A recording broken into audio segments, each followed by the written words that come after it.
Would you believe me if I told you that this dresser isn't light wood and instead it was painted? This is what the dresser looked like before. A lot of it was veneer wood, which can't be sanded all the way down, and when sanded may affect the appearance of the wood grain. So here's what I did instead. I removed all of the drawers and scrubbed it all really well with a degreaser.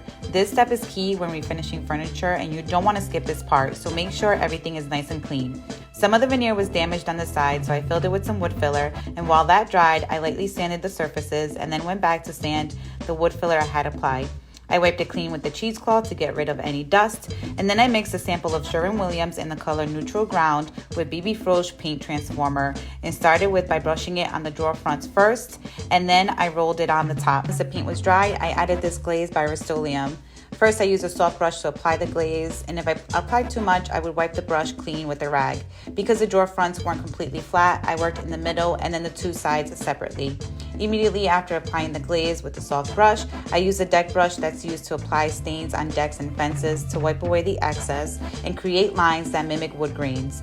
As I wiped, I made sure to clean the brush with the rag in between coats. For the top of the drawers, I used a small brush and the same deck brush to create the lines again. I used a cardboard to block the different sections of the dresser while I applied the glaze, and I was a little intimidated because it was my first time using a glaze on furniture, but it was actually pretty easy to work with and very forgiving.